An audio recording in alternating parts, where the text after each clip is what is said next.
राजस्थान माध्यमिक शिक्षा बोर्ड एवं अन्य बोर्ड की कक्षा 9 एवं 10 के संस्कृत व्याकरण के सामान्य अध्ययन के लिए और रीट और अन्य प्रतियोगी परीक्षाओं के संस्कृत व्याकरण के सरलतम अध्ययन के लिए सम्यक संस्कृत क्लासेज चैनल को सब्सक्राइब करें, वीडियो को लाइक करें और अधिक से अधिक शेयर करें।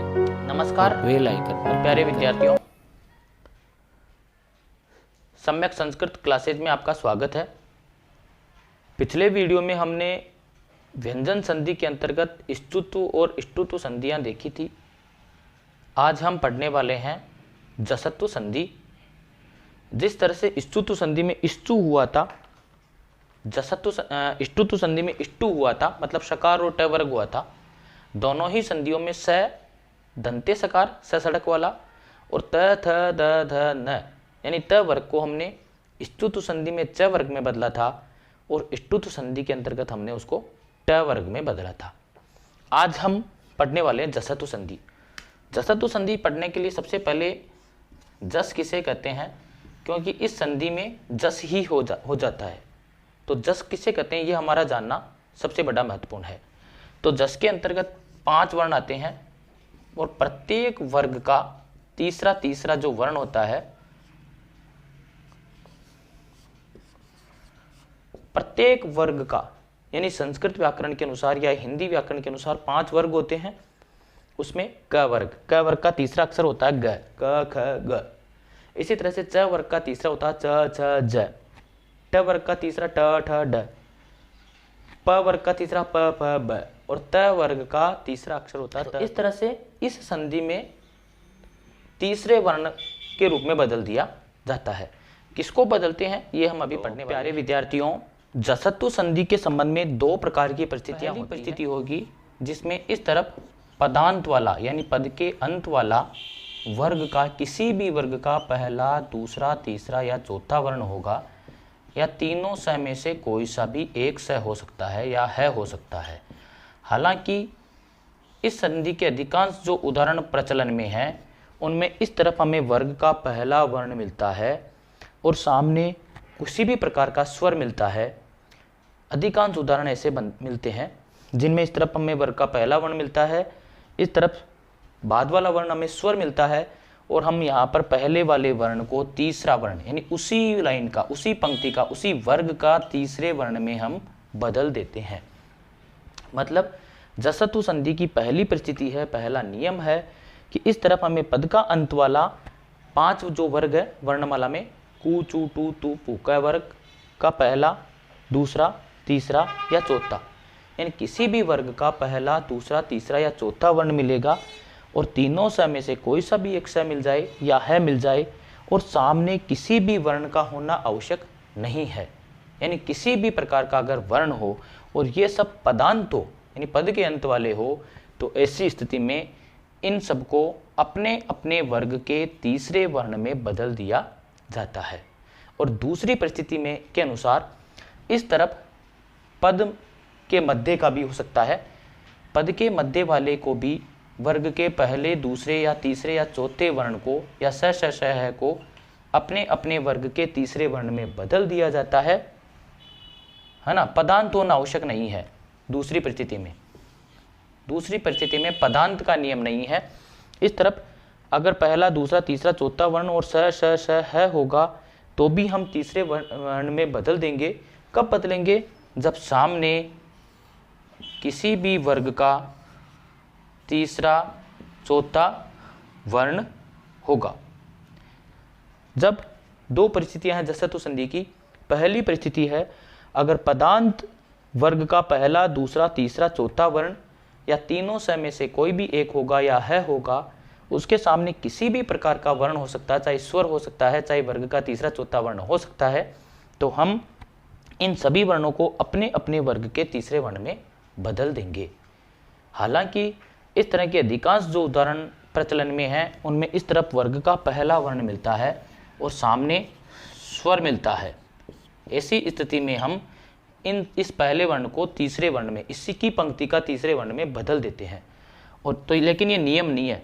दूसरी परिस्थिति है जिसके अनुसार इस तरफ पदांत होना आवश्यक नहीं है। वर्ग के पहले, दूसरे, तीसरे, चौथे वर्ण और स है को भी तीसरे वर्ण में बदल दिया जाता है अगर सामने तीसरा या चौथा वर्ण हो। अब इससे संबंधित उदाहरण, तो सबसे पहला उदाहरण है वाक प्लस ईश है। वाक प्लस ईश है, जैसा मैंने कहा था, इस तरफ वर्ग का पहला वर्ण है, इस तरफ सामने स्वर है, तो हम इस पहले वर्ण को इसी के वर्ग का तीसरा वर्ण, तो क के वर्ग का तीसरा वर्ण होता है ग, ग में बदल देंगे। तो ये हो जाएगा वाग प्लस ईश है। और यहां पर इस ग में इस दीर्घ को मिला देंगे तो ये हो जाएगा वागीश है, वागी षट प्लस आनन है। तो यहां पर ट के वर्ग का तीसरा वर्ण हो जाएगा ट ठ ड, तो ये हो जाएगा षड प्लस आनन है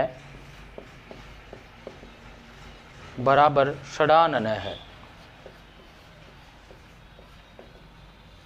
षडानन है। हमने इस तरह वर्ग के पहले वर्ण को तीसरे वर्ण में बदला है क्योंकि ये पदांत है। अब इसी से संबंधित उदाहरण हम आगे और देखने वाले हैं।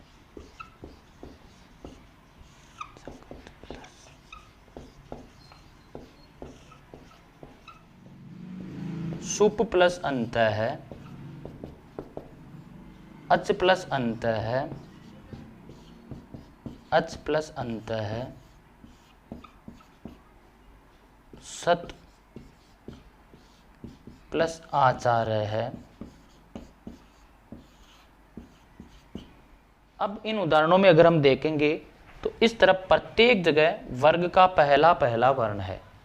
त वर्ग का पहला वर्ण है त, प वर्ग का पहला वर्ण है प, च वर्ग का पहला वर्ण है च और त वर्ग का पहला वर्ण है त।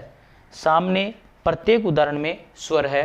हालांकि स्वर हो या नहीं हो, अगर इस तरफ पदांत वर्ग का पहला, दूसरा, तीसरा, चौथा कोई सा भी वर्ण हो तो उसको हमको प्रत्येक वर्ग के तीसरे वर्ण में, अपने अपने वर्ग के तीसरे वर्ण में बदलना होता है। इस तरफ स्वर नहीं भी मिल सकता, ऐसा उदाहरण भी है वाक प्लस दानम। तो इस बार सामने तीसरा वर्ण है, लेकिन तीसरा वर्ण भी हो सकता है। सामने वाले वर्ण का कोई नियम नहीं है। अगर ये पदांत है, मतलब पद के अंत वाले वर्ग के पहले, दूसरे, तीसरे, चौथे वर्ण को या स है को तीसरे वर्ण में, अपने अपने वर्ग के तीसरे वर्ण में बदल दिया जाता है। जगत है, सामने ई है, तो इस तय को हम इसके वर्ग का तीसरा वर्ण यानी त थ द, इसके वर्ग का तीसरा वर्ण है द में बदल देंगे। तो ये हो जाएगा ज ग द प्लस ईश है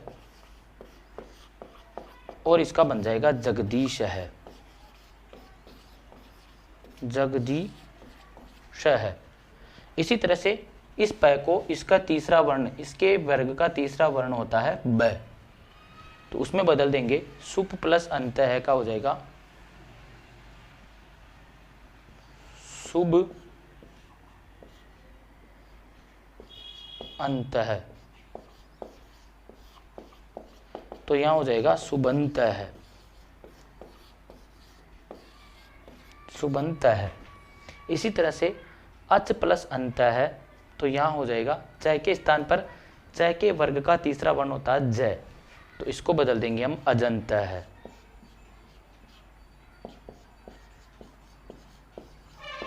तो ये हो जाएगा अजंत है।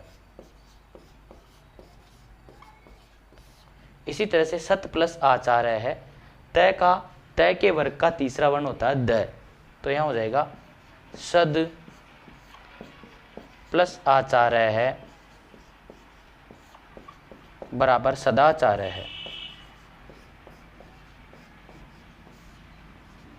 इसी तरह से वाक के आगे दानम है, सामने कोई सा भी वर्ण हो सकता है जैसा कि हमने पढ़ा था। हालांकि इसके अधिकांश उदाहरणों में सामने स्वर मिलता है, तो यहाँ पर भी क अपने वर्ग का तीसरा वर्ण में बदल जाएगा, तो ये हो जाएगा वाग्दानम। तो इस तरह से प्यारे विद्यार्थियों हमने जसत्तु संधि के परिस्थिति नंबर 1 यानी पहले नियमानुसार इस तरफ वर्ग का पदांत वाला वर्ग का पहला, दूसरा, तीसरा, चौथा वर्ण या स श श है होगा। सामने कोई सा भी वर्ण हो सकता है। हालांकि अधिकांश उदाहरणों में स्वर ही मिलता है, तो हम वर्ग के पहले, दूसरे, तीसरे, चौथे वर्ण को अपने अपने वर्ग के तीसरे वर्ण में बदलते हैं। जगदीश है, वागीश है, अजंत है, सुबंत है, वाग्दानम आदि उदाहरणों में हमने देखा है। अब हम देखेंगे इसकी दूसरी परिस्थिति, दूसरा नियम, जिसमें इस तरह पदांत होना आवश्यक नहीं है। पद के बीच में भी इस तरह की संधि होती है और वहां पर भी वर्ग के पहले, दूसरे, तीसरे और चौथे वर्ण को वर्ग का तीसरा वर्ण हो जाता है अगर सामने वर्ग का तीसरा या चौथा वर्ण हो। तो जसत्तु संधि की दूसरी परिस्थिति, जिसमें वर्ग के पहले, दूसरे, तीसरे, चौथे वर्ण या स श श है को इनमें से कोई भी होगा तो इनको अपने अपने वर्ग का तीसरा वर्ण हो जाता है अगर सामने वर्ग का तीसरा या चौथा वर्ण हो। दुग प्लस धम, इसी तरह से लभ प्लस दह, इसी तरह से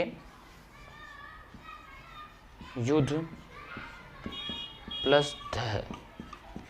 इन तीनों उदाहरणों में इस तरफ चौथा वर्ण है, इस तरफ भी चौथा वर्ण है और यहाँ पर भी अपने वर्ग का चौथा वर्ण है। इन सभी वर्णों को हम तीसरे वर्ण में यानी इनके वर्ग का तीसरे वर्ण में बदल देंगे, क्योंकि सामने वर्ग का तीसरा या चौथा वर्ण होना चाहिए। तो यहाँ चौथा वर्ण है, सब जगह तीनों उदाहरणों में सामने वाला वर्ण चौथा वर्ण है, तो इस तरफ वाले पूर्व वर्ण को हम तीसरे वर्ण में बदल देंगे। तो दु घ को इसके वर्ग का तीसरा वर्ण होता है ग, ये वाला ग, तो इसमें बदल देंगे तो हो जाएगा दुग्धम। इसी तरह से भ को हम इसके वर्ग के तीसरे वर्ण में बदल देंगे तो ये हो जाएगा लब्धः। इसी तरह से युद्ध प्लस ध है, यहां पर ध को इसके वर्ग के तीसरे वर्ण में यानी द में बदल देंगे। युद्ध प्लस ध है तो इससे मिलकर बनेगा युद्ध है। तो इस तरह से आज हमने जसत्तु संधि के बारे में पढ़ा। इसमें जो आमतौर पर उदाहरण आते हैं, जो 9वीं 10वीं के लेवल तक उदाहरण प्रचलन में है, उनमें अधिकांश उदाहरणों में इस तरफ वर्ग का पहला वर्ण होता है और सामने स्वर मिलता है, जैसे जगदीश है, वागीश है, षडानन है आदि उदाहरणों में मिला था, सुबंत है, अजंत है। और फिर हम उस वर्ग के पहले वर्ण को तीसरे वर्ण में बदल देते हैं। बाकी नियमानुसार इस तरफ वर्ग का पदांत में तो 1 2 3 4 वर्ग का पहला, दूसरा, तीसरा, चौथा वर्ण होता है और सामने कोई भी वर्ण हो सकता है, तो हमको वर्ग को उसको तीसरे वर्ण में बदलना होता है।